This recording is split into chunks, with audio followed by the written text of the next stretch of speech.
Agradecer mais uma vez pela confiança do pastor Paim por nos trazer a esse lugar.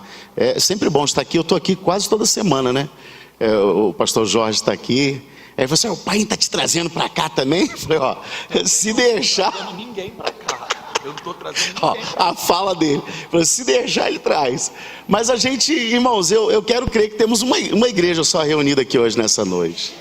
Amém? A gente está aqui quase toda quinta-feira, né, sempre que possível, junto no Conselho de Pastores. Deus nos deu aí a responsabilidade, a graça, né, e tem nos capacitado dia após dia para ajudarmos o presidente, que é o pastor Rossini, como vice-presidente.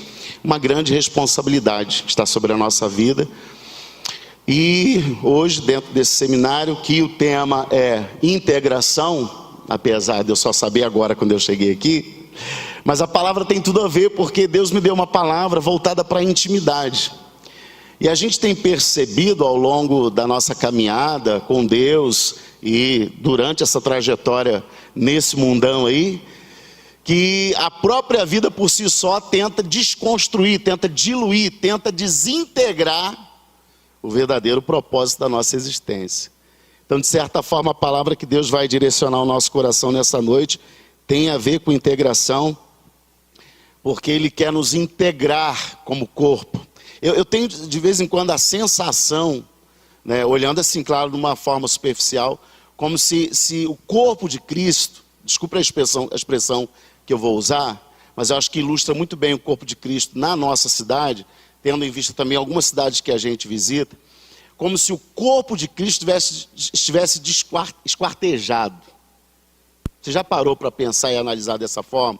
Como se o braço estivesse distante do ombro e o pé distante da perna e a cabeça está sempre no lugar, porque a cabeça é Cristo. Mas é como se o corpo de Cristo de alguma forma estivesse esquartejado.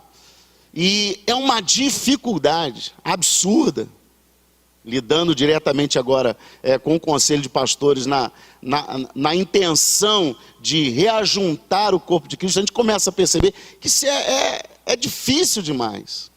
Às vezes a gente tem essa dificuldade dentro da nossa própria igreja local, de juntar o povo, de arrebanhar o povo.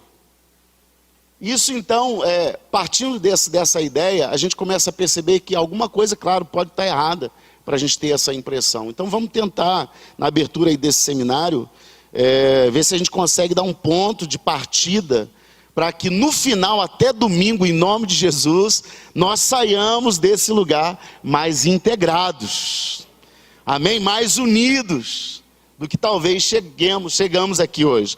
Eu queria te convidar a abrir sua Bíblia no Evangelho de São Lucas, capítulo 10, versículo 38, nós vamos ler até o 42.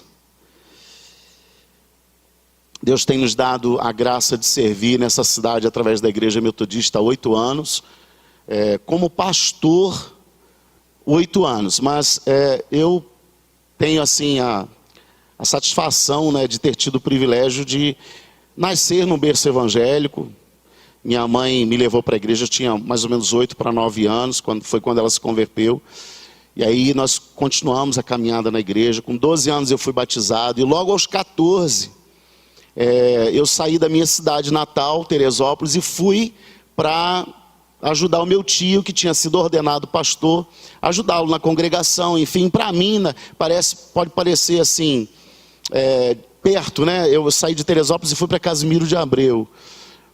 Hoje, talvez para nós, com a facilidade de locomoção que a gente tem, parece que é perto.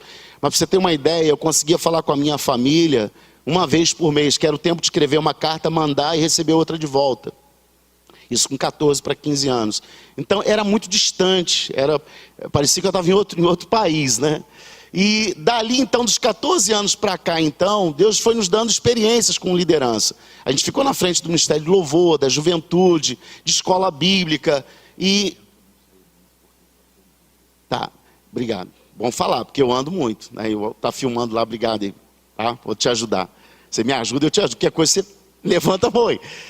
E aí, nessa caminhada, desde os 14 anos até o dia de hoje, a gente sempre esteve na frente de liderar algum ministério, algum departamento da igreja.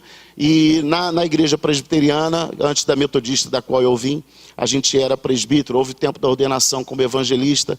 E eu queria que você não gerasse uma expectativa em mim, porque eu entendo que todos nós aqui temos muitas experiências. Todos nós temos experiências para compartilhar. E a tua expectativa agora precisa e deve estar na palavra de Deus. Porque talvez tenha pastores aqui, eu fiquei sabendo essa semana, o próprio pastor Paim, ele comemorou 25 anos de ordenação ministerial. Eu quero que você aplaude ao Senhor pela vida dele, né? Muito bom. Jubileu de prata no chamado, na ordenação pastoral. E com certeza, o pastor Sérgio Paim tem inúmeras experiências, algumas ele compartilha conosco. E eu vou tentar, na medida do possível, compartilhar algumas com vocês aqui hoje, nessa noite, para que Deus possa ministrar ao nosso coração através desse seminário. Amém? Se você puder ficar em pé, por favor. Lucas capítulo 10, versículo 38, nos diz assim, eu vou ler na Nova Versão Transformadora, tenho gostado muito dessa versão. O texto nos fala da seguinte maneira: Jesus e seus discípulos seguiram viagem e chegaram a um povoado onde uma mulher chamada Marta os recebeu em sua casa. Sua irmã Maria sentou-se aos pés de Jesus e ouvia o que ele ensinava. Diga, Maria ouvia o que Jesus ensinava. Marta, porém, estava ocupada com seus muitos afazeres. Foi a Jesus e disse: Senhor, não incomoda que minha irmã fique aí sentada, enquanto eu faço todo o trabalho? Diga-lhe que venha me ajudar. Mas o Senhor respondeu: Marta, Marta, você se preocupa e se inquieta com todos esses detalhes. Eu apaixonei por essa versão. Você se ocupa e se inquieta com todos esses detalhes. Apenas uma coisa é necessária.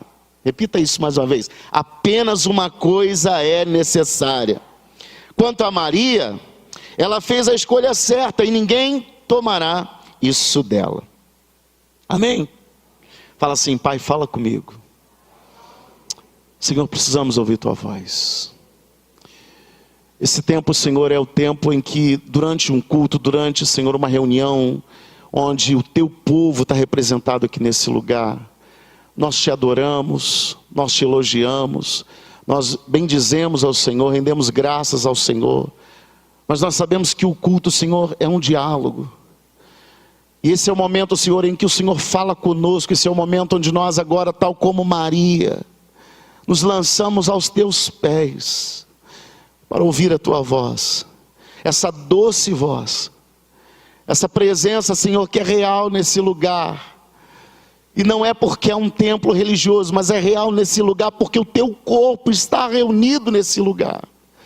Mesmo que o teu corpo esteja ferido, mesmo que o teu corpo esteja de alguma forma, Senhor, não tão integrado assim, mas há um povo que veio hoje nesse lugar buscar uma integração, buscar uma direção, buscar um alinhamento, para que esse corpo de Cristo, esse organismo vivo na terra, ao estar alinhado completamente com a tua vontade, possa ser arrebatado aos céus e ir de encontro às bodas do Cordeiro. Então estamos aqui hoje, Senhor, para sermos chacoalhados por essa palavra, para sermos direcionados, ó Deus, ao Senhor, ao teu coração. Por isso nós colocamos em obediência agora a esta palavra, a ministração do Espírito Santo, o nosso coração, as nossas vontades, os nossos desejos, para que tudo isso se submeta agora a uma única vontade, ao teu único querer sobre a nossa vida. Fala conosco, Pai, é a nossa oração, em nome de Jesus. Amém. Pode se assentar, querido. O texto é um texto histórico, é um texto que narra um acontecimento que envolve Jesus, envolve Marta, envolve Maria. E se a gente for pensar, talvez assim, olhando superficialmente, o que esse texto tem a ver com liderança, o que esse texto tem a ver com pastores. Eu não sei quantos pastores tem aqui, mas eu sei que tem pastores, tem pastoras, tem líderes de ministérios, talvez tenhamos evangelistas, talvez tenhamos vários obreiros. O que isso tem a ver conosco? Porque, se tratando de liderança, eu gostaria de usar esse texto, embora ele seja um texto histórico, eu gostaria de fazer uma metáfora desse texto para os nossos dias. Eu gostaria de usar a ilustração de Marta e Maria como uma metáfora, representando de forma bem figurativa o contexto das igrejas atuais hoje do nosso tempo. Desse momento em que a gente, no século 21, em pleno setembro de 2019, olha para a igreja e vê a igreja. E eu gostaria apenas de citar, eu creio que temos algumas denominações, eu não sabia também que o seminário era praticamente da igreja Ceifa, mas temos algumas denominações aqui representadas. Eu estou com a galera aqui da Metodista. Tem alguma outra denominação representada aqui, queridos? Tem Batista, Assembleia, não? Não? Pode falar. Aqui nosso irmão é Assembleia. Ó, que legal. Então temos aí, né, algumas denominações nos representando nessa noite, representando o corpo de Cristo nesse lugar, vários ministérios, vários departamentos representados. E aí, quando a gente então olha para esse contexto de várias denominações, vários líderes aqui representados, a gente começa a entender que cada um tem o seu método, cada ministério tem a sua estratégia. Cada igreja tem a sua forma, talvez, de evangelizar, tem o seu método de evangelização, tem o seu método de discipulado. Alguns talvez discipulam no 1 a 1, outros talvez discipulam em grupos, outros talvez tenham um número específico para discipular, tem que ser 12, né, o grupo dos 12. Isso tudo é maravilhoso, isso tudo são ferramentas necessárias. Eu faço parte de uma igreja que nós temos o discipulado. Nós, em alguns momentos, usamos o discipulado 1 a 1, usamos o discipulado em grupo, temos nosso encontro com Deus, temos o nosso reencontro com Deus. Participei agora de um momento muito importante, muito marcante na minha vida, e foi tão bom para mim, que eu estou tentando levar a igreja para participar desse momento também, que foi o Metanoia Radical, um retiro muito bom. Então, tudo isso é válido, tudo isso são ferramentas que vão ser diferenciadas dentro do contexto de cada igreja, e isso não é questão talvez para nos dividir. Da mesma forma como as liturgias são diferentes, né? A gente que prega em outras igrejas, você que talvez faz parte de uma igreja diferente dessa que está reunida aqui, tem lugares que você vai e o culto é mais calminho, mais contemplativo, né? Mais tranquilo. Tem outros lugares que você já tem um sapateado, já tem lá deixa o menino rodar. Então, tudo isso não é para nos separar, mas na verdade traduz para nós a complexidade do corpo de Cristo. Você já pensou se o mundo inteiro fosse metodista? Já pensou se o mundo inteiro fosse Ceifa? Talvez não ia ser perfeito. A igreja, apesar, né, de não ser perfeita, perfeita é o cabeça dessa igreja. E a igreja está no processo de aperfeiçoamento. É por isso que estamos reunidos aqui hoje, porque há muitas vezes algumas pessoas que se aproximam de nós e pontuam isso, né? Eu não vou para a igreja porque a igreja tem isso, a igreja tem aquilo. E a igreja tem mesmo. A igreja tem aqueles que mentem dentro da igreja, tem aqueles que fazem fofoca dentro da igreja, tem competição. Eu estou falando da minha, tá? Como metodista eu posso falar da minha. Claro que na Ceifa não tem isso, né? Competitividade. Na Assembleia não tem politicagem, né? Não tem corrupção nas nossas igrejas, não existe isso. Imagina, né? Isso é uma coisa que só tem no contexto mundano. Deveria ser assim, mas a verdade é que tudo isso está dentro do seio da igreja, porque a igreja não é perfeita, mas ela está sendo trabalhada, ela está em aperfeiçoamento, procurando alcançar a unidade do corpo, tendo o cabeça, Cristo, como referencial. Então essas coisinhas diferentes, essas divergências, essas liturgias, essas estratégias e esses métodos diferentes não devem nos separar. São necessários até, porque vai chegar aquele grande dia que ninguém vai poder falar assim: não, eu não fui para a igreja porque eu não suporto usar calça comprida. Mas você tem a igreja que faz diferente. Eu não suporto barulho. Você tem a igreja que é calminha, que é mais light, né? Vamos dizer assim. Então não haverá desculpas. Diante de Deus, todos os homens que terão ou tentarão algum argumento para justificar a sua falta de participação no reino de Deus, não vai ter fundamento com ele. Porque hoje nós temos, graças a Deus, essa multiforme graça de Deus entre nós, para que ninguém fique de fora. Todas essas questões que eu pontuei, as estratégias e os métodos que nós estamos pontuando, elas são negociáveis. São negociáveis, de acordo com o contexto e com a época que vivemos. Agora tem uma coisa que não é negociável: a presença de Deus. A presença de Deus não se negocia. O culto pode ser paradinho, mas a presença de Deus tem que estar manifestada naquele lugar. O culto pode ser avivado, pode ter gente rodopiando, mas não basta ser barulhento, não basta ter rodopios. A presença de Deus tem que ser visível, perceptível e real nesse lugar. Porque o nosso Deus, o Deus que nós servimos, é um Deus geracional, um Deus que é compreendido de geração a geração, porque é relacional. Desde o tempo em que o homem rompeu o seu relacionamento com o Eterno, lá no Éden, as intenções, as tentativas de Deus até hoje, nesse lugar aqui, de lá até aqui, Deus tem tentado restituir a imagem dele em nós, a relação dele conosco, a intimidade dele com você, a intimidade dele comigo. Esse é o propósito de todo o plano de Deus. O plano de salvação é resgatar-nos, é nos trazer de volta para Ele, porque Ele é um Deus relacional. Ele é lembrado hoje como Deus de Abraão, de Isaac e de Israel, mas quer ser lembrado como Deus de Jonas, como Deus de Davi, como Deus de Maria, como Deus de Josué, como Deus de Emerson, de Sérgio, de Márcio, de Lucas, de todos nós. Porque a presença dele está baseada em relacionamento com ele.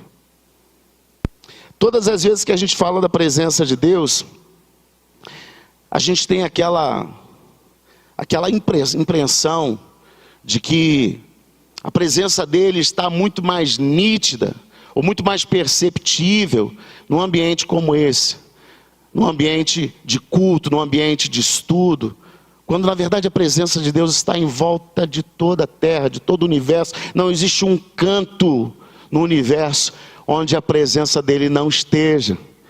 Então eu entendo que o problema não é a presença dele aqui mais forte ou lá fora. Não, a presença dele é igual em todo lugar.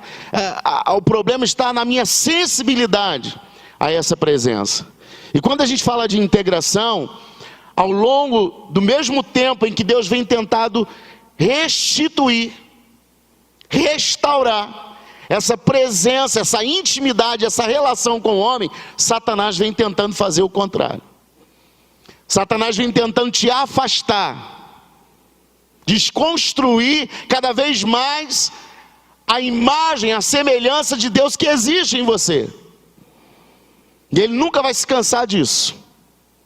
Como Deus também, enquanto a porta estiver aberta, a porta da arca estiver aberta, não vai desistir de mim, não vai desistir de você. Diferente de nós, que muitas vezes desistimos de Deus. O ministério está árduo, a igreja está difícil, a caminhada está dura. E por muito pouco a gente nega a fé algumas vezes. Por muito pouco a gente abre mão de ministérios. Por muito pouco a gente abre mão de gente, que é com quem nós lidamos o tempo todo.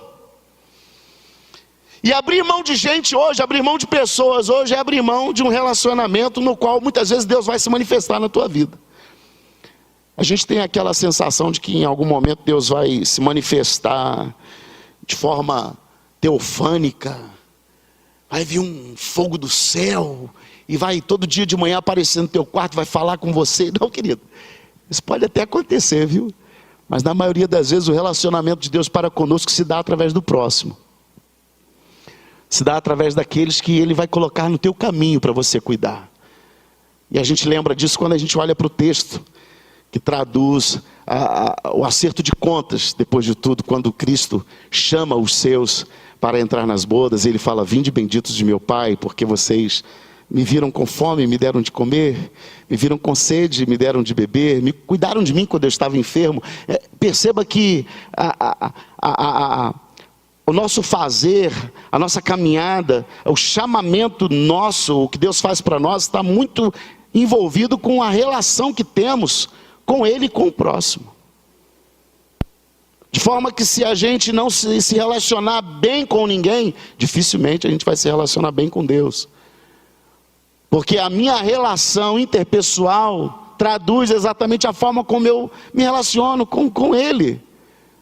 Tem muita gente talvez achando que ter um encontro com Deus, estar o tempo todo na presença de Deus, é se trancar dentro de um quarto ou de um mosteiro e ficar lá séculos trancado lá dentro, só contemplando a beleza de Deus. Não, querido, você, para ver Deus, você tem que ver gente, você tem que lidar com gente, você tem que enfrentar as demandas do relacionamento. Uma pessoa que chega frustrada dentro da igreja porque se decepcionou com o pai, com mãe, com outros pastores, com a família, ou consigo mesmo, e até mesmo com Deus, ela nunca vai se curar se ela não estiver aberta a relacionamento. Porque falar da presença de Deus é estar disposto a se relacionar com Ele e permitir que Ele se relacione com outros através de você. E aí a gente olha para esse episódio de Marta e Maria, que dentro dessa metáfora que eu gostaria de fazer com você nessa noite, eu queria que você olhasse para Marta e Maria como o contexto de duas igrejas, como se elas representassem na nossa atualidade hoje, as igrejas que temos hoje na atualidade. Marta, você olha para ela, você percebe que ela é uma mulher hiperativa. Ela é aquela mulher que está envolvida com os afazeres, e Jesus, quando vai citar esses afazeres, ele usa essa palavra, né? Você está muito preocupada com os detalhes. E ela representa uma igreja imperativa, representa uma igreja cheia de programas, é uma igreja cheia de eventos. Não estou dizendo que isso é errado. Isso é bom. Isso é maravilhoso. Apesar do que, tem...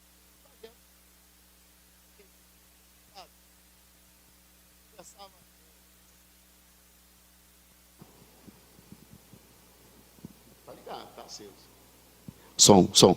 A gente conversava um pouquinho sobre isso essa semana no conselho, e teve um pastor que falou para mim: olha, eu não sei como é que aquele pastor dá conta de pastorear a igreja, porque é tantos cartazes, é tanto evento que tem na igreja, que eu acho que ele não prega na igreja.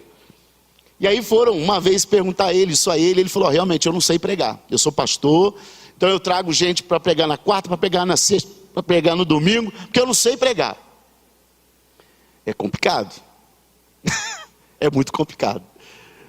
O risco talvez de uma igreja que se promove ou promove eventos o tempo todo em seus cultos é que ela perde a identidade.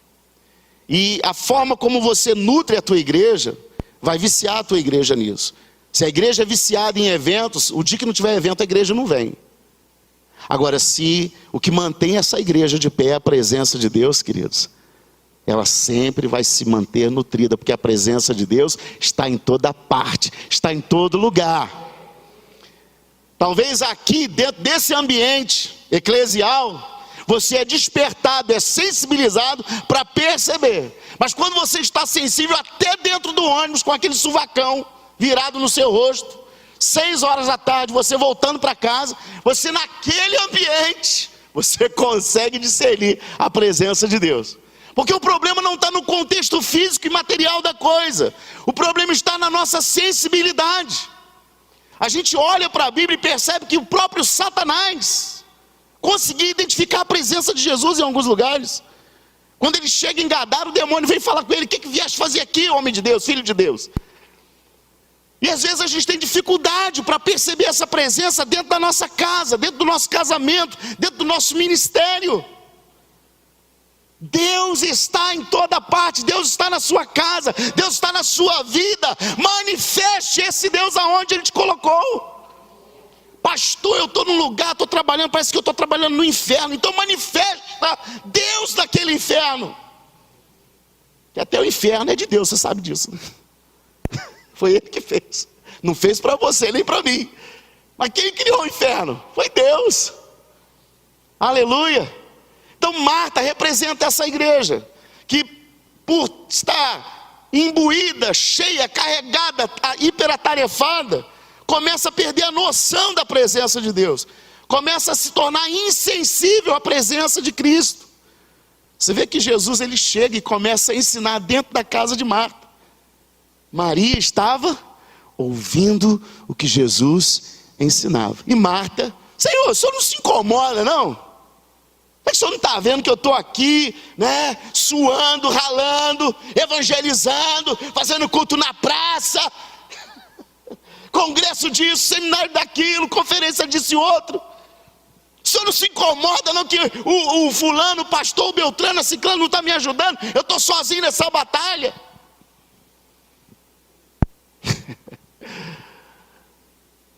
Fazer é necessário, querido. Precisamos fazer.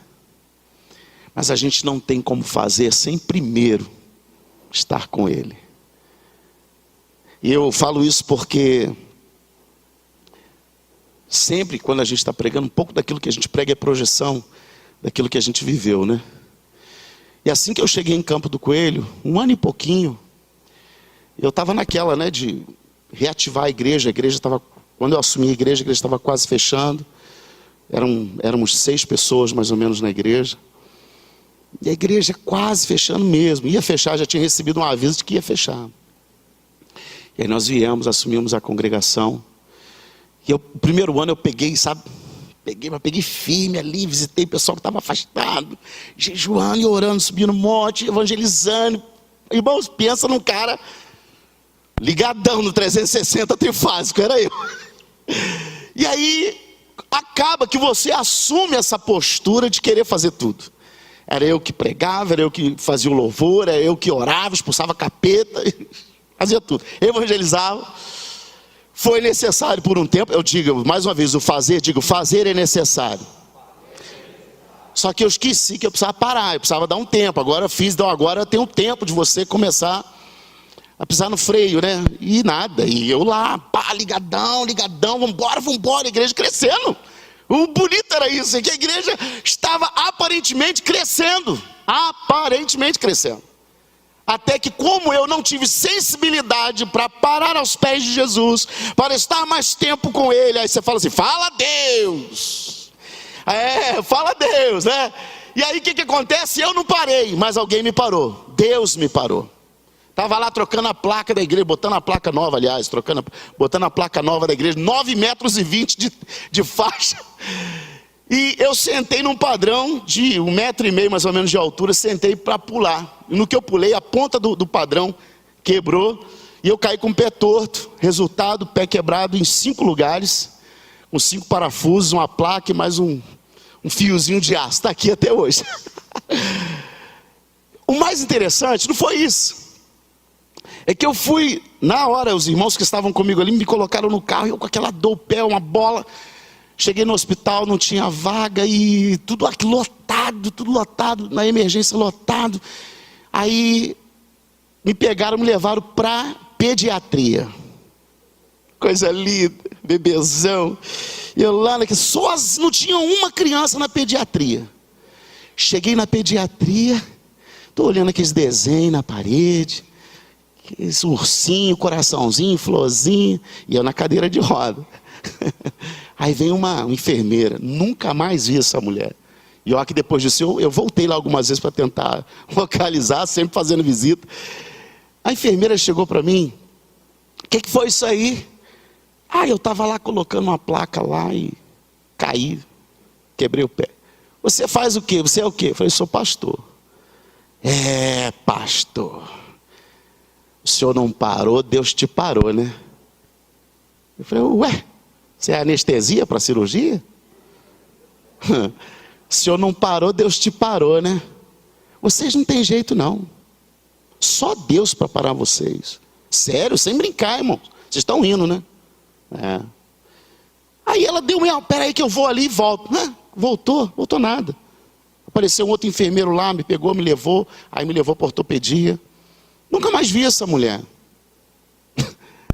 Pode ter sido aquela pá, acorda homem. E muitas vezes a gente realmente se vê como essa igreja Marta. E eu estava assim. Irmãos, sabe o que aconteceu? Fui operado, tive que sair do Raul Sertã para ser operado. Meu pé já estava quase necrosando, diga-se de passagem. Nosso sistema, né, de saúde é uma maravilha. E aí a igreja fez uma campanha e me levaram para o DEI para operar no DEI. Doutor Honório, não sei se alguém conhece, muito bom, um excelente médico. E a igreja arcou com a despesa, juntaram os irmãos, fizeram um bazar, aquilo tudo, e me operaram. Só que o doutor Honório falou assim, 6 meses sem botar o pé no chão. Sabe o que aconteceu com a igreja? A igreja não fechou. A igreja não desanimou. Pessoas se despontaram. Pessoas apareceram. E fiquei sabendo de gente que pregou que eu nem sabia que sabia pregar. Gente que começou culto. Gente que expulsou capeta. Gente que orou. Que fez o momento da oferta. Que evangelizou. Que levou gente para a igreja. Eu falei, meu Deus, estava tudo aqui dentro. E eu não sabia. E eu não sabia por quê. Porque eu estava querendo fazer tudo, querido. E eu comecei a perceber que muitas vezes Deus nos para que o corpo dele se sare. Talvez Deus te trouxe aqui hoje, nessa noite, para dizer isso para você. Tem um monte de gente olhando para você e talvez querendo atuar, querendo fazer alguma coisa, mas a sua hiperatividade não deixa ninguém fazer nada. Porque a igreja Marta, ela é assim. Ela é tão imperativa que poucos, dentro desse contexto de igreja Marta, participam. Não é uma equipe, é o eu-equipe. É uma eu-equipe que faz tudo. E o corpo fica sobrecarregado. Por isso que a gente olha para a igreja, parece que a igreja está perdida, parece que a igreja está doente, parece que a igreja... Não, a igreja realmente está sobrecarregada. Porque às vezes a pessoa ela quer andar 100 quilômetros, ela não quer andar com as pernas, quer andar com o braço. Porque o braço se acha melhor do que as pernas. Já viu aquele cara que planta bananeira e sai andando? Andar 1 metro, 2 metros assim, agora o cara quer andar 100 quilômetros assim. E quando a gente não para perceber esses detalhes, é exatamente o que a gente faz. A gente vai formando uma igreja, gerando uma igreja deficiente, que poderia fazer muito mais do que tem feito, mas não faz porque está tão envolvida com os afazeres, que não tem tempo para ouvir Jesus falar, para ouvir a direção certa. Quantos congressos a gente faz sem direção de Deus, irmãos? Quantas conferências nasceram no coração do pastor? Quantas estratégias brotaram no teu coração? Eu vou lá, vou aprender essa estratégia que eu quero botar na minha célula. E Deus nunca falou para você aplicar aquela estratégia na tua célula. O que a gente quer fazer? A gente quer fazer.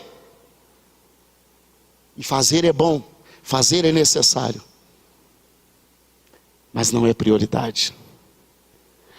Uma coisa só te é necessária. Uma coisa só é prioridade. E Maria escolheu a melhor parte. A igreja Marta é essa que faz tudo como deve ser feito. As coisas têm que ser realmente feitas.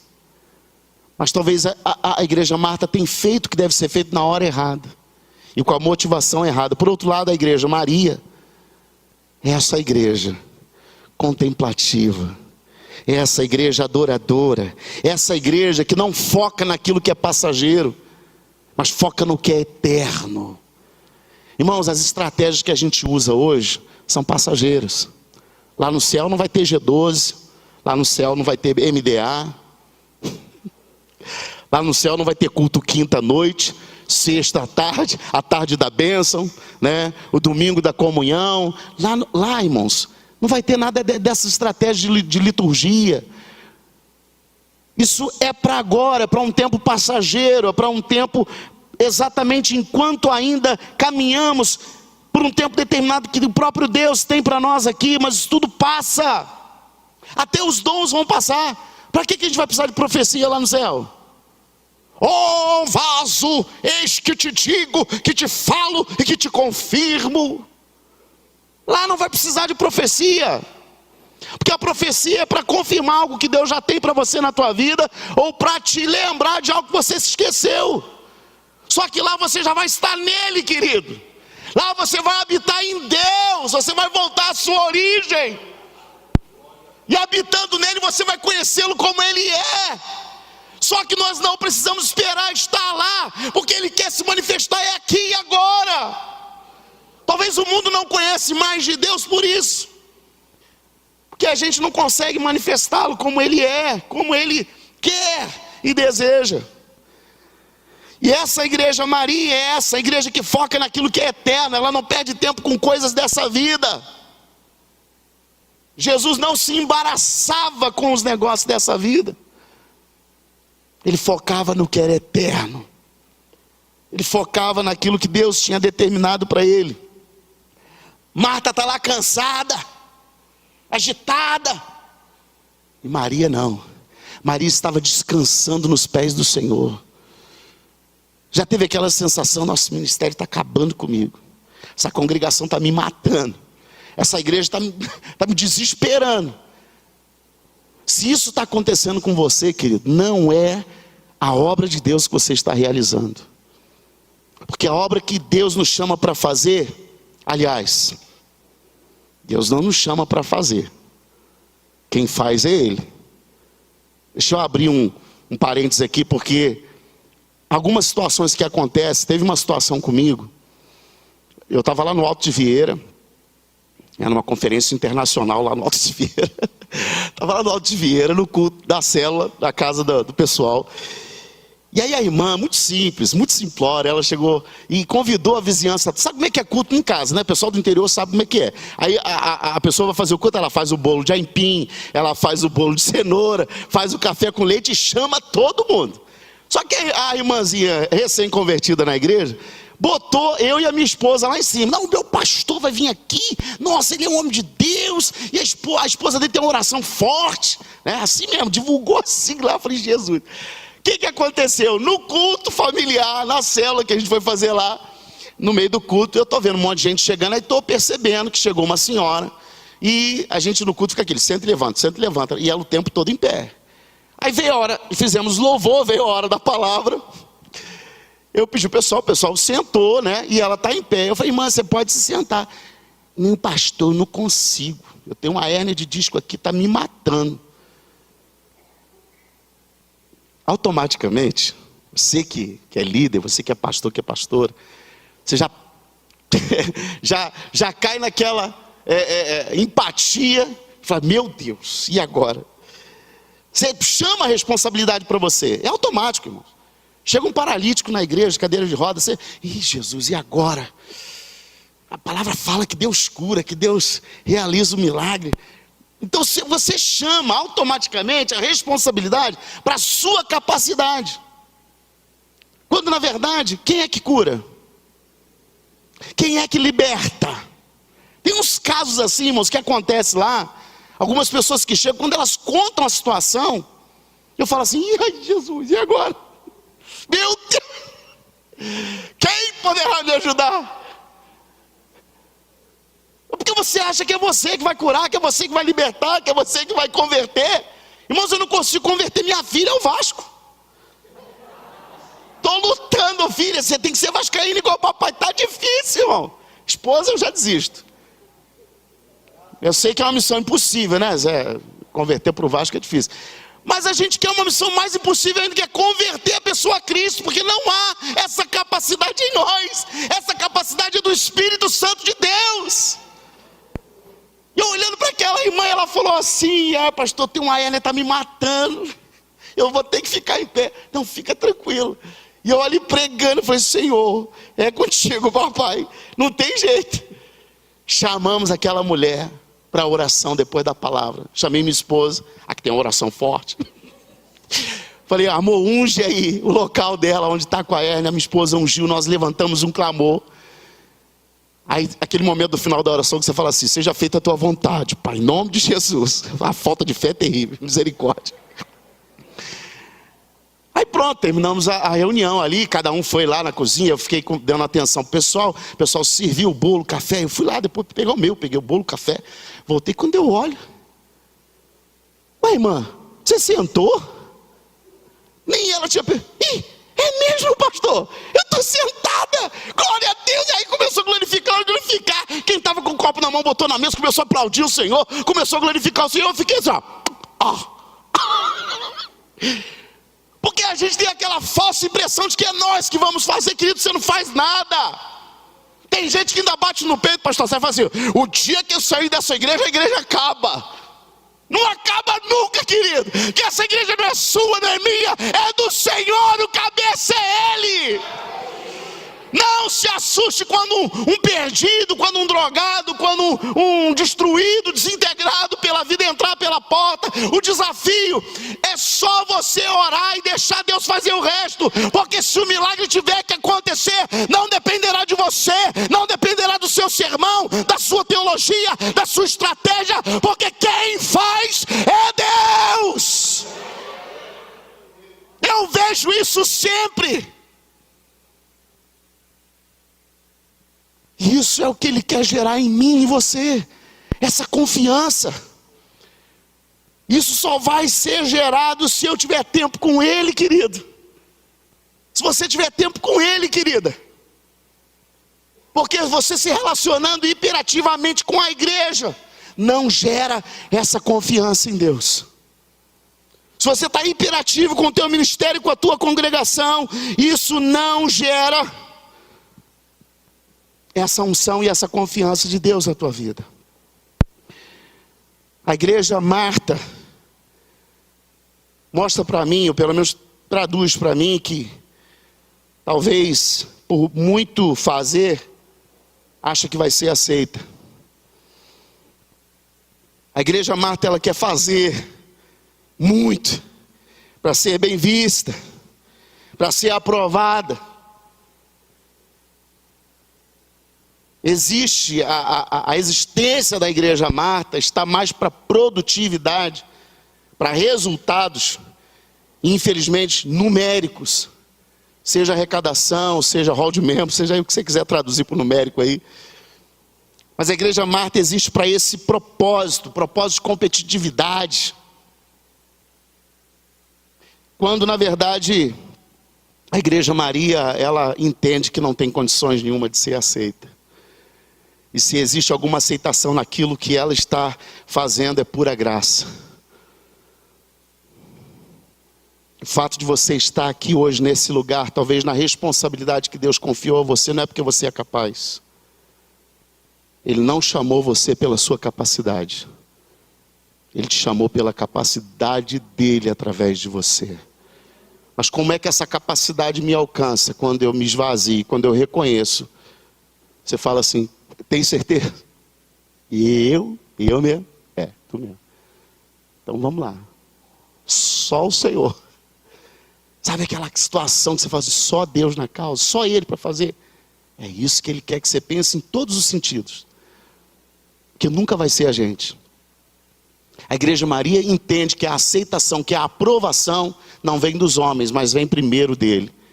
Você pode estar sendo aplaudido pela sua instituição, pelo seu pastor, pela sua liderança. Mas eu pergunto, será que o céu está de pé aplaudindo você? Porque o céu não nos aplaude pelo que fazemos. Porque a gente não faz nada. Agora, o que arranca suspiros de Deus é uma intimidade com Ele. Várias vezes Ele olhou para Jesus e falou: esse é o meu filho, em quem eu tenho prazer. Essa é a minha filha, em quem eu tenho prazer. E não é o que a gente faz que provoca prazer em Deus, mas é o que a gente é com Ele. Porque a igreja Maria, ela existe pela relação, pelo propósito da intimidade. Ela não vê pessoas como mais um na multidão ou como números, ela vê essas pessoas como filhos. E é difícil fazer essa transição cultural na gente, porque a cultura na qual fomos gerados é de cobrança. O tempo todo somos cobrados. E eu lembro que meu pai falava comigo, saiu um carrinho, primeiro carrinho na época que eu lembro, né, de controle remoto, era o tal do Colossus. Alguém lembra? Ah, meu Deus, obrigado, estou sozinho, pai. Colossos, o troço acendia até farolzinho, você lembra? Controlezinho, você apertava o farol, ligava. Gente, aquilo na época era coisa de outro mundo. Aí meu pai falava assim, ó: se você fizer por merecer, você vai ganhar esse presente no Natal. Não ganhei, né, claro. Ficou só na propaganda. Era caro, o negócio era caro, era chique demais, virava rodinha no controle. Hoje a gente vê drones aí, né? Coisa maravilhosa. E a gente é cobrado pela escola, porque não basta ter nota boa, seu comportamento tem que ser bom. Se você tiver 10 em todas as matérias, mas for um péssimo aluno no comportamento, você vai perder ponto no seu conceito, porque você tem que fazer por merecer. A competitividade social no meio trabalhístico hoje é da mesma forma: vence quem é o melhor. Só que com Deus, queridos, essa cultura do fazer por merecer não funciona. Eu quero saber quem aqui dentro hoje merece algum milagre de Deus. Quem aqui merece o cargo que recebeu, a vocação que recebeu? Quem merece? Não, pastor, eu tenho 50 anos de ministério, de igreja, fui um bom marido, bom pai, bom amigo, tudo que era meu era dos outros. Mas isso é no mínimo uma boa educação. É ser bem educado, fazer o bem, ser bom marido. Você prometeu no altar ser um bom marido. Ai de ti, se descumprir com isso. Sendo que essas coisas não nos dão mérito diante de Deus, porque diante de Deus, querido, tudo é graça. Tudo é graça. Uma pessoa que se converte num culto de domingo à noite, ou 10 ou 1000 que sejam, é pura graça. A libertação que alcançou lá o discípulo que caminha com você, o obreiro da sua equipe, da sua igreja, os milagres que têm acontecido, não é porque a tua igreja é a que está bombando hoje, não, queridos, é graça de Deus.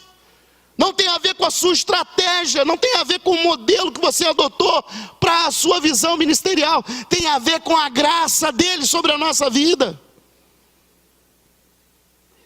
Então essa cultura de fazer por merecer, com Deus não funciona, porque o chamamento dele para nós não tem a ver com o que ele quer que façamos, mas com o que ele quer que sejamos. O propósito de Deus é resgatar a relação rompida na queda. E diga mais uma vez: fazer, pode repetir? Fazer é necessário, perdão. Fazer é necessário, mas não é prioritário. Não, ficou bem quebrado o negócio, vamos falar de novo. O fazer é necessário, mas não é prioritário. Abre lá em Apocalipse capítulo 2. Quero te dar o exemplo de uma igreja. Gente, até que hora eu tenho? 9. Até 9. Apocalipse capítulo 2, versículos de 1 a 5, vai nos traduzir exatamente um tipo de igreja que fazia muito melhor do que nós. Vamos falar a verdade. Quando você olha para a igreja de Éfeso, você fala assim: meu Deus, eu não faço nada. O que eu estou fazendo aqui nesse lugar? Porque essa igreja, queridos, fazia muito bem. Apocalipse capítulo 2, versículos de 1 a 5 diz assim: escreva esta carta ao anjo da igreja em Éfeso.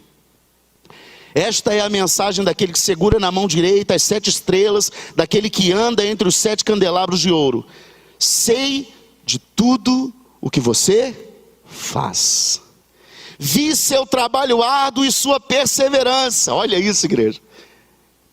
Deus viu o trabalho árduo e a perseverança. Às vezes a gente até trabalha arduamente, mas não persevera. Começa numa empolgação, aí não vê resultado, para. Éfeso era empolgada, trabalhava arduamente e perseverava. E sei que não tolera os perversos. Examinou as pretensões dos que se dizem apóstolos, mas não são, e descobriu que são mentirosos. Olha que igreja apologética. Que igreja que tinha a Bíblia, que tinha a palavra de Deus enraizada no coração, para ter como referencial julgar quem era e quem não era de Deus. E aí no verso 3 diz assim: sofreu por meu nome com paciência. Não, a gente até sofre. De vez em quando a gente até se dá ao sofrimento, mas de forma impaciente. E eles sofreram e não foi impacientemente, foi com paciência, sem desistir. Contudo, entretanto, todavia, tenho contra vocês uma queixa.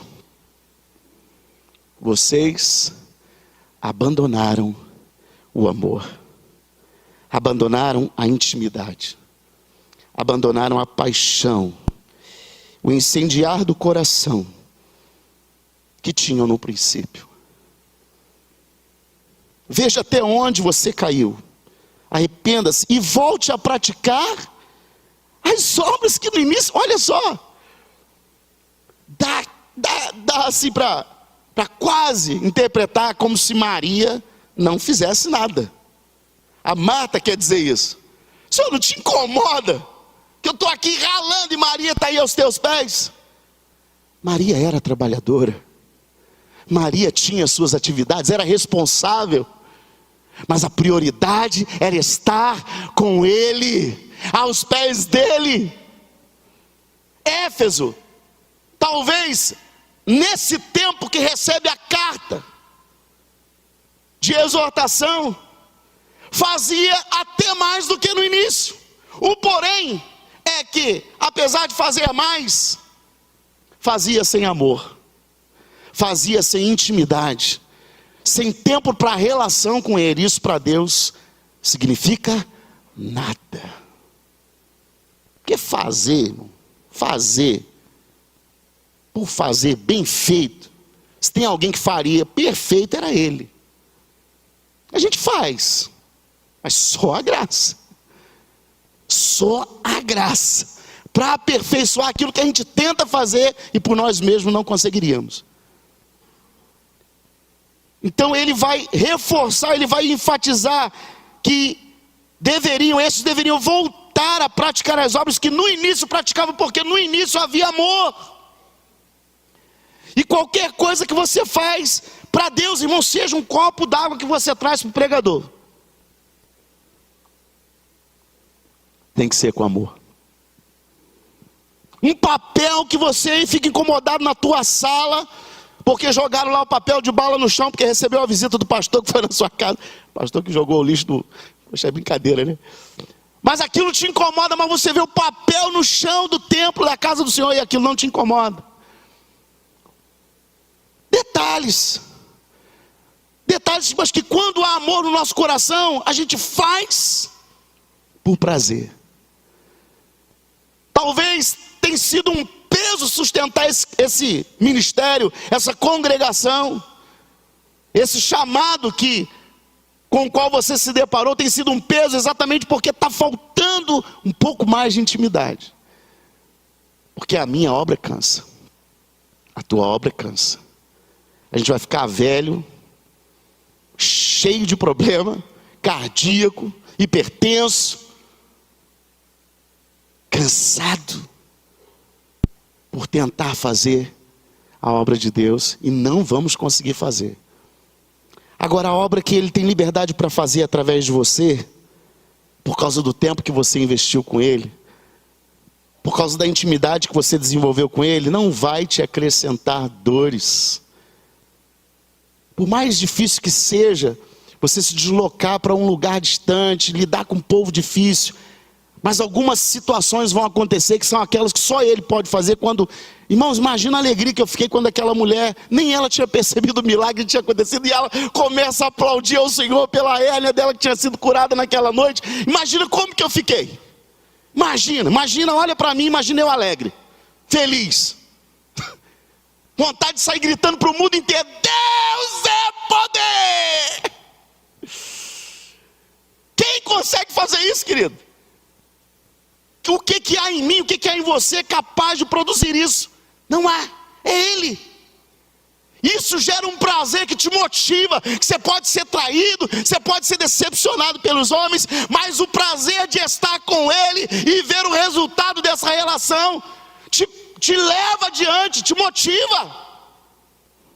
Isso para mim é o essencial, porque o que Cristo está questionando ali com Marta e Maria é essa relação. O que Deus quer questionar conosco aqui hoje é essa relação que Ele quer resgatar conosco. A gente tem tempo, queridos, eu não sei se é só com você, mas já houve momentos na minha vida que eu parei para refletir, e quando essa palavra chega cortando para você, ela já me dilacerou por dentro. Mas a verdade é que muitas vezes nós, pastores e líderes de ministérios, a gente tem tempo para a noiva, mas não tem tempo para a esposa. A gente tem tempo para os filhos na fé, mas os filhos biológicos estão órfãos. A gente dedica toda a nossa vida para a Senhora igreja, mas o Senhor está longe de nós. Isso nos empolga, porque as coisas vão acontecendo e dão a impressão de que você está sendo aprovado. Teu ministério está produzindo, teu chamado está se cumprindo. Lembre-se que naquele dia também, alguns vão argumentar da seguinte maneira: mas Senhor, nós não profetizamos. Os demônios, Senhor, saíam das pessoas, a gente expulsava os demônios, tudo, o negócio estava fervendo lá embaixo. As pessoas foram curadas, Pai. Exatamente por isso, porque não é você, é Ele, é o nome dEle. Diante do nome dEle o demônio se curva mesmo. Diante do nome dEle a doença tem que sair. Não há nenhum tipo de resistência. Não há ninguém, nada que possa resistir o poder da presença, a glória que está, a autoridade que está no nome de Jesus. De forma que está dando certo, ou acontecendo, ou fluindo de alguma maneira que a gente entenda que estamos sendo aprovados, não justificará a nossa entrada no céu. Porque lá não entra quem fez, não entra quem faz, lá entra quem é lavado e remido no sangue do Cordeiro, aquele que tem intimidade com Ele. Isso é o que Ele está querendo resgatar em nós hoje. Então, eu lembro de um texto fantástico. Quando Paulo está tentando resolver uma picuinha dentro da igreja, que um fica: eu sou do Sérgio Paim, eu sou do pastor Emerson, eu sou do apóstolo fulano. Paulo começa a perceber aquilo, e ele fala: gente, peraí, ó.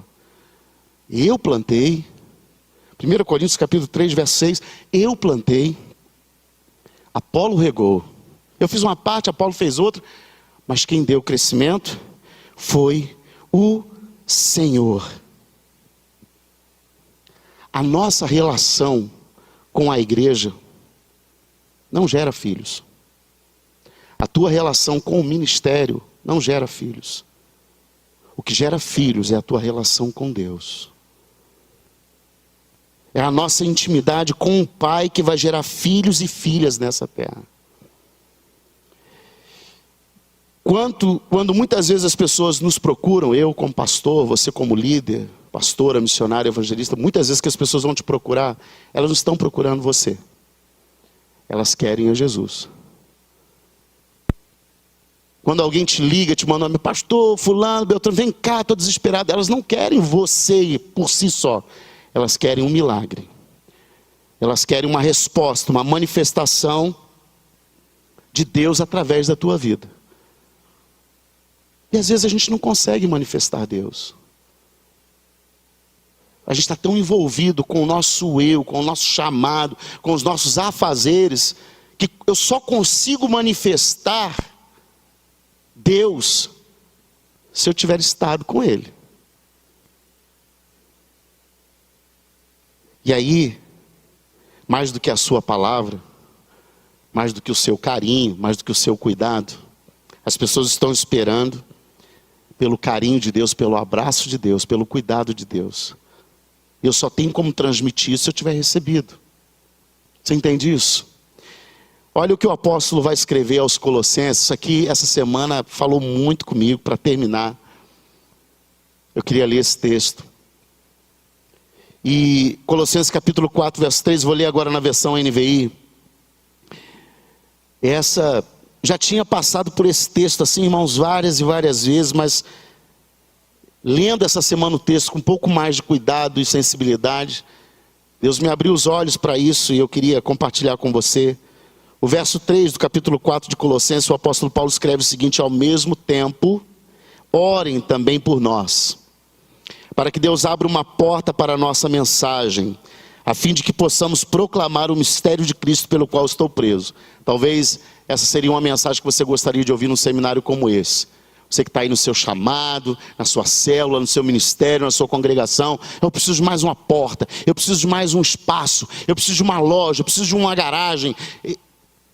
Teu coração. E o apóstolo Paulo está dizendo isso. Orem para que Deus abra mais uma porta, onde nós possamos pregar a mensagem, a fim de que possamos proclamar o mistério de Cristo. Agora você segura na cadeira para você não cair, porque o verso 4 diz assim, ele fala de pregar a palavra, de fazer, o ir de chegar, o evangelho chegar a todos os povos, mas ele dá um adendo aqui no verso 4, que ele diz o seguinte: orem também para que eu possa manifestá-lo, para que eu possa torná-lo conhecido como me cumpre fazê-lo. Pregação boa, irmão, a gente tem muita pregação boa. Eu não sei nem porque que me chamaram aqui, irmão. Muita gente boa aí, né? Na verdade, para você ouvir uma pregação boa, você não precisava vir aqui hoje, não. Você podia estar lá no YouTube, lá assistindo o Subirá, o Malafaia. Os caras são bons, irmão. Mas a verdade é que a gente precisa de algo além de uma pregação boa. Então, pregar bem não basta. Cantar bem não basta. Tocar bem também não basta. Todas essas coisas são boas, mas é necessário que, além de tudo isso, eu manifeste a presença dEle. Nós precisamos, além dos dons que Ele nos dá, manifestar, porque dom por dom, o dom que existe aqui, numa pessoa que canta muito bem, é o mesmo dom que o Roberto Carlos tem. Canta maravilhosamente bem. Mas nem todos manifestam a presença do Eterno quando cantam, quando pregam. E lá também um outro texto da palavra de Deus que diz que a criação espera ansiosamente, com grande expectativa, pela manifestação dos filhos de Deus. O universo está com essa expectativa a meu e a seu respeito, de manifestarmos os filhos de Deus, de manifestarmos Deus como filhos. Talvez essa apostasia multiplicada na nossa sociedade, que é profética e está se cumprindo, que tem gerado esse esfriamento do amor, é falta disso, da nossa manifestação como filhos. Porque a gente se manifesta muito bem como cristãos, como evangélicos, como denominacionais, defendendo muitas vezes nossas bandeiras. Mas se manifestar como filho está acima de tudo isso. Está acima da placa que está na frente do nosso prédio. Está acima da carteirinha que você tem há 25 anos, 30 anos, 50 anos da igreja. A nossa manifestação como filhos só acontece depois de estarmos com o Pai, de sermos gerados nele. A palavra de Deus me ensina que Deus é amor. E a única fonte de amor para que os nossos feitos sejam aceitos por Deus é o próprio Deus. A fonte de amor é Ele. Se você pensar em amar alguém do seu jeito, cada um vai amar de um jeito diferente. O pastor Paim tem um jeito dele de amar, não é? O Celso tem um jeito dele. Tem a manifestação de um amor próprio, cada um tem a sua. Mas Deus não nos chamou para amar com o nosso jeito de amar, com a nossa forma de amar. É do jeito dele. Nosso jeito de amar muitas vezes é interesseiro. Fica ligado aos números, à produtividade. O de Deus não. O de Deus é incircunstancial, incondicional. De forma que faça o que eu fizer, ou deixe de fazer o que eu deixar de fazer, Ele vai continuar me amando. Porque Ele é amor. E quando eu estou com Ele, quando eu me relaciono com Ele, então eu deixo de sentir amor, eu não vejo mais amor como sentimento, mas eu me torno amor como Ele é amor. E aí qualquer coisa que eu faço não para ser aprovado, e não para conquistar o amor dEle, mas é uma inerência depois de estar com Ele. Eu fui questionado pela minha liderança, assim que eu comecei o trabalho em Campo do Coelho. No segundo ano nós desenvolvemos um projeto, e até hoje acontece, pelo 7º ano consecutivo, que é o Natal Sem Fome. E a gente prestam um serviço ali na comunidade, né? Uma ação bem global, às vezes dentistas e corte de cabelo, e distribuição de brinquedos, cesta básica, aquilo tudo. Muito bacana. E aí, claro, esse tipo de coisa não traz rendimentos para a igreja, não traz crédito financeiro para a igreja. Pelo contrário, só sai. E lá, graças a Deus, a gente tem uma comunidade bem unida, um povo dentro da igreja bem unido, que um doa uma coisa, doa outra. No final, o que onera a igreja é mínimo, mas sempre onera alguma coisa. Então, eu fui chamado por essa oneração, fui chamado pela minha liderança, e a pessoa me perguntou o seguinte: mas vem cá, o que justifica esse gasto com esse projeto? Qual é o fruto que vocês têm tido com esse projeto? Na hora, irmão, sabe aquela resposta? Se você fosse pensar para dar, você não conseguiria, e eu senti que foi aquele insight do Espírito Santo para você responder. Já aconteceu isso com vocês aqui? Eu espero que sim. E de forma muito respeitosa, eu entendi a capciosidade da pergunta, porque a ideia era que aquilo parasse, porque estava onerando o caixa da igreja. E eu trabalhei a resposta de uma forma que eu disse assim: mas fruto, como assim fruto? Dando uma de misericórdia, a gente não presta mesmo. Dando uma de que eu não tinha entendido direito a pergunta. Não, fruto, assim, quantas pessoas têm vindo para a igreja, agregado à igreja por causa desse trabalho? Eu falei: mas a gente não faz isso pensando nisso. Você me desculpa, mas a gente tem aprendido um evangelho que fazer essas coisas é resultado daquilo que Deus fez na nossa vida. Eu não faço isso esperando que a pessoa vá no culto e se entregue a vida para Jesus e fique lá. Eu não consigo fazer diferente. Até porque quem costuma, acho que não tem nenhum espírita aqui, mas quem costuma fazer esse tipo de ação social ou caridade para evoluir espiritualmente é o espírita. Eles têm a doutrina deles, respeitamos isso, mas o nosso evangelho não diz isso. Nosso evangelho diz: se você teve um encontro com Deus, se você viu Deus, se você recebeu a ação do amor de Deus na tua vida, você não consegue fazer diferente. Você não consegue passar por uma pessoa que está precisando de ajuda e ignorar aquilo ali. Então, para mim, eu não tinha que esperar um fruto disso, mas isso que eu estava fazendo já era um fruto do que Deus havia feito na minha vida. E me engoliram. Engoliram minha resposta, mas parece que a gente vai caminhando nessa pegada, né? Eu tenho que dar o dízimo, eu tenho que frequentar todos os cultos, eu tenho que evangelizar para que Deus fique feliz comigo. Não, querido, se você estiver fazendo isso para tentar merecer alguma coisa de Deus, não tem nada que você possa fazer que vai atrair isso, esse amor para a tua vida. Mas quando você entender que o teu fazer, por isso que eu falei que fazer é necessário, mas não é prioritário, porque o fazer tem que ser fruto de uma relação, de uma intimidade. Você esteve tão íntimo dele, tão presente com ele, que a tua reação, a tua ação após isso é fazer o bem, é amar alguém, é estar com alguém, é manifestar Deus a alguém. Vamos ficar de pé. Deus nos chamou para manifestá-lo, de forma que o nosso fazer, as nossas atividades ministeriais, sejam frutos de uma relação profunda com Ele. Eu queria terminar orando.